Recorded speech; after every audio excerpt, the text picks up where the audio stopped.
Bharatiya Janata party Haryana प्रदेश के अध्यक्ष, और मैं कहना चाहता हूं जिन्हें मैं बहुत ही जुझारू अध्यक्ष मानता हूं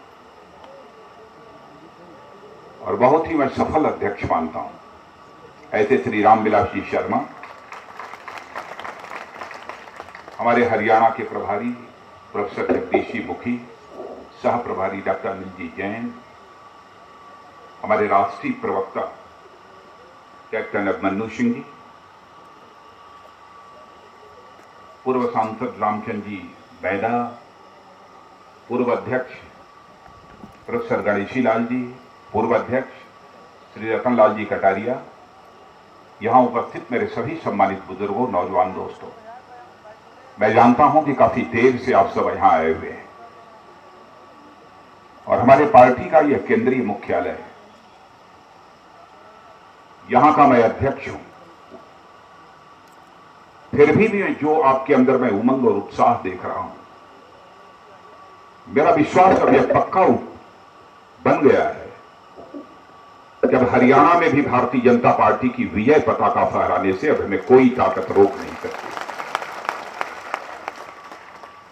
लेकिन कुछ बोलने के पहले मैं आप सबसे यह जानना चाहता हूं कि पानी वानी पिया है आप लोगों ने, कुछ खाया पिया है कि नहीं खाया पिया?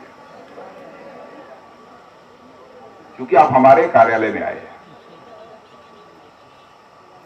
और जैसे आज आपने हमारे रमेश जी कौशिक, नरेश जी कौशिक और हमारे जितेंद्र काका,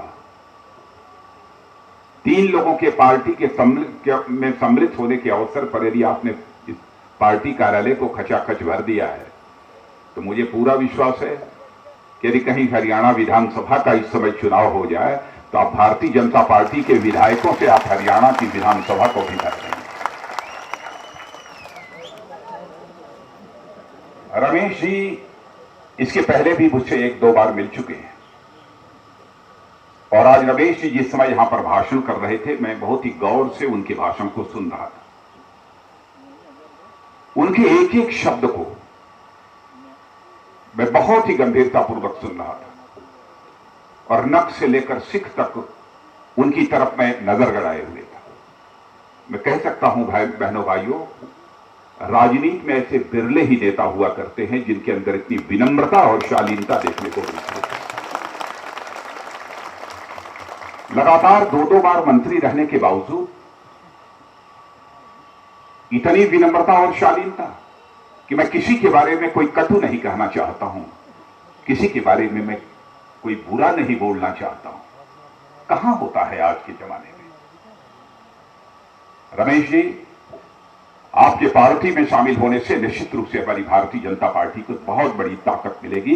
मैं आपका अभिनंदन करता हूं, आपका स्वागत करता हूं। नरेश जी कौशिक जैसा भी एक नौजवान म्युनिसिपल काउंसिलर है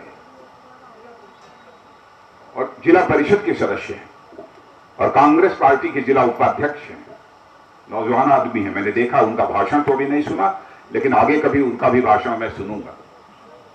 उन्होंने भी पार्टी की सदस्यता स्वीकार की है, मैं उनका भी अपने पार्टी में स्वागत करता हूं।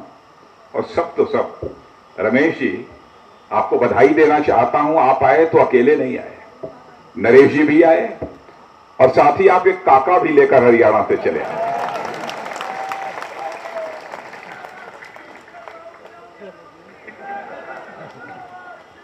जब हम लोगों के साथ काका, तो हम लोगों का कौन कर पाएगा बाल बांका? शायद रमेश कौशिक जी ने इसीलिए सोचा कि ये कोई काका जरूर ले चलना चाहिए।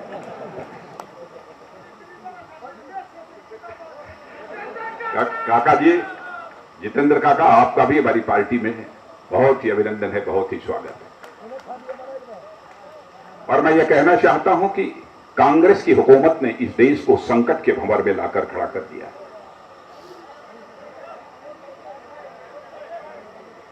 और इस संकट के भंवर से यदि देश को यदि कोई बचा सकता है तो मैं समझता हूं कि हिंदुस्तान की जनता ही बचा सकती है। जब से यह कांग्रेस की हुकूमत आई है, तब से इस कांग्रेस के कामकाज को आप स्वयं आप यह देख रहे हैं। वैसे तो आजाद भारत में 66 वर्षों के अंदर लगातार 54-55 वर्षों तक अखंड हुकूमत किसी एक पार्टी की आपने देखी है तो कांग्रेस की देखी है।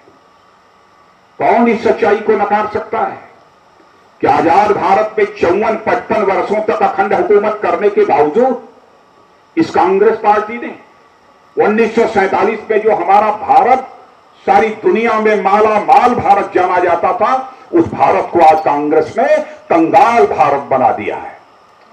और इसीलिए तो ऐसे हालात पैदा हो गए हैं कि फूड सिक्योरिटी बिल लाया जा रहा है। हिंदुस्तान के 100 में 67 लोगों का पेट भरने के लिए सस्ते दर पर अनाज यह सरकार मुहैया कराएगी। मैं सरकार में बैठे हुए इन कांग्रेस के हुक्मरानों से पूछना चाहता हूं, कौन इसके लिए जिम्मेदार है? 120 करोड़ की जनसंख्या में लगभग 80 करोड़ की जनसंख्या ऐसी है जिसे खाने के लिए वो खुद नहीं कमा सकता, खुद अपने और अपने परिवार की पेट भरने की व्यवस्था नहीं कर सकता। आज सरकार को उसे अनाज सस्ते दर पर मुहैया कराने की जरूरत पड़ी है।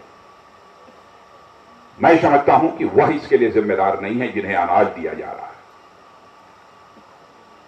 और आज इस हिंदुस्तान को जो कंगाल बनाया है, तो इन हिंदुस्तानियों की बदनसीबी के कारण यह हिंदुस्तान कंगाल नहीं बना है मेरे भाइयों।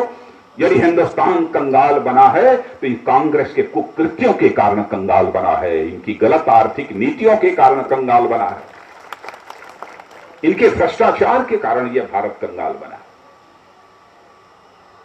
क्या हालत, जब 2004 में इनकी सरकार बनी थी उस समय ही कहा था कि 100 दिन के अंदर हम फूड सिक्योरिटी बिल लाएंगे। 9 वर्षों का समय गुजर गया। अब जाकर जब यह चुनाव का अंतिम वर्ष है तब इन्होंने कहा कि अब चुनाव आ गया है, लॉलीपॉप अब सारे गरीबों को दिया जाना चाहिए, इसलिए अब सस्ते दर पर गरीबों के बीच अनाज बांटा जाएगा। गरीबों की गरीबी के साथ क्रूर मजाक यह सरकार कर रही है। उनकी नीयत और ईमान को खरीद कर सरकार बनाना चाहती है। मैं आपसे पूछना चाहता हूं, क्या हिंदुस्तान में ऐसी ही सरकार चलनी चाहिए? बहनों भाइयों, 120 करोड़ की जनसंख्या यह हमारे हिंदुस्तान की है। चीन के बाद इस दुनिया का जनसंख्या की दृष्टि से सबसे बड़ा देश यदि कोई है, दूसरा तो हमारा भारत है। दुनिया के छोटे छोटे देश 15-20 वर्षों में अपने को दुनिया के ताकतवर देशों की कतार में लाकर खड़ा कर दिए, लेकिन इनकी 54 वर्षों की अखंड हुकूमत के बावजूद आज भी हमारा भारत दुनिया के गरीब देशों में गिना जाता है।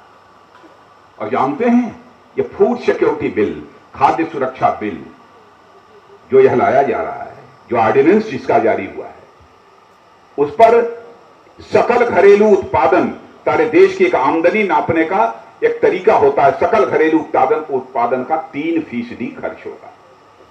और एक अर्थशास्त्री ने यह कहा है कि यदि पूरे सकल घरेलू उत्पादन का 1% खर्च किया जाए तो 35 लाख नौजवानों के हाथों को रोजगार मुहैया कराया जा सकता है।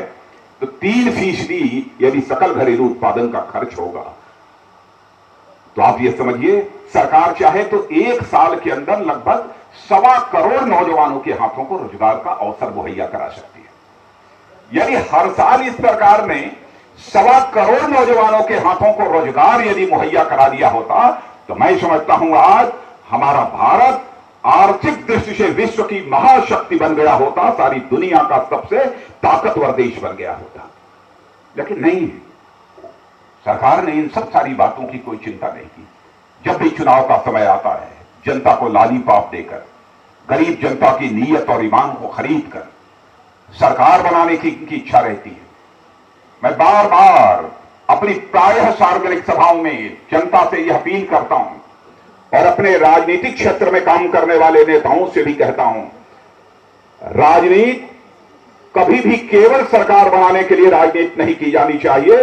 राजनीति की जानी चाहिए तो समाज बनाने के लिए राजनीति की जानी चाहिए, देश बनाने के लिए राजनीति की जानी चाहिए। लेकिन ये कांग्रेस के लोग केवल सरकार बनाने के लिए राजनीति करते हैं। कैसे कैसे हथकंडे अपनाते हैं। आतंकवाद की घटनाएं सारे देश में इतनी तेजी के साथ बढ़ रही हैं। बोध गया में बोधिसत्व का मंदिर, सारी दुनिया से बौद्ध मतावलंबी वहां दर्शन करने आए। आतंकवादियों ने हमला कर दिया, उसके पहले मुंबई में कर दिया। कहां कहां कितने हो चुके, मैं कितने नाम आपको गिना। आए दिन माओवादी घटनाएं हो रही हैं, लेकिन इस सरकार को कोई चिंता नहीं है। आईबी इंटेलिजेंस ब्यूरो जो खुफिया विभाग होता है, और सीबीआई जो सबसे बड़ी जांच एजेंसी होती है, इन दोनों को एक दूसरे के सामने लाकर खड़ा कर दिया। जानते हैं क्यों? कैसे हमारे गुजरात के मुख्यमंत्री नरेंद्र मोदी को परेशान किया जाए। सचमुच यदि हम आंतरिक सुरक्षा के संकट से अथवा इस आतंकवाद, माओवाद, उग्रवाद के संकट से देश को निजात दिलाना चाहते हैं, चाहे वह आईबी हो, चाहे वह सीबीआई हो, चाहे वह सिक्योरिटी एजेंसी, सुरक्षा एजेंसियां क्यों न हो, सब में परस्पर समन्वय होना चाहिए। तभी जाकर हम इस आंतरिक सुरक्षा के संकट से इस देश को छुटकारा दिला सकते हैं, और कोई दूसरा चारा नहीं। लेकिन केवल नरेंद्र मोदी यदि लोकप्रिय नेता है तो उन्हें परेशान करो। लेकिन इतना ही मैं बतलाना चाहता हूं, सोनिया जी, मनमोहन सिंह जी, आप परेशान कर सकते हो, लेकिन मुझे पूरा विश्वास है कि देश की सबसे बड़ी अदालत में भी हमको इंसाफ मिलेगा, और जनता की अदालत में भी हमको इंसाफ मिलेगा। और भारतीय जनता पार्टी निश्चित रूप से इस हिंदुस्तान में बहुमत के आधार पर अपनी सरकार बनाएगी। सरकार बनने के बाद हम क्या करेंगे, कैसे करेंगे, मैं समझता हूं कि बहुत वादे आपके बीच में करने की आवश्यकता नहीं है। कभी हरियाणा आऊंगा तो लंबा भाषण करूंगा। मैं जानता हूं कि काफी देर से आप सब लोग यहां पर बैठे हुए, इसलिए लंबी चौड़ी कोई बात नहीं करूंगा। एक बात और कहकर अपनी बात को समाप्त करना चाहूंगा। ध्यान रखिएगा आप लोग बराबर, अपनी विफलताओं पर से आपका ध्यान हटाने के लिए यह सांप्रदायिकता, धर्मनिरपेक्षता, कम्युनलिज्म और सेकुलरिज्म के बीच यह कांग्रेस की सरकार जानबूझकर सारे हिंदुस्तान में बहस चलाना चाहती है, ताकि जो महंगाई बढ़ी है उससे देश की जनता का ध्यान बच जाए। हमारा जो भ्रष्टाचार है उसकी तरफ से जनता का ध्यान बच जाए। इस देश में अन्य बहुत सारे बेरोजगारी के, गरीबी के, यह सब संकट हैं, इससे देश की जनता का ध्यान बच जाए। इसलिए सरकार देश की जनता का ध्यान बटाने के लिए तरह तरह के नए नए हथकंडे अपना रही है। उसके प्रति हम सबको सजग रहने की आवश्यकता है। और आज इतनी देर से बैठे होने के बावजूद आप लोगों के अंदर जो उमंग और उत्साह में देखा हूं, सचमुच आज मेरा मनोबल हरियाणा के बहनों भाइयों ने फिर से बढ़ा दिया है।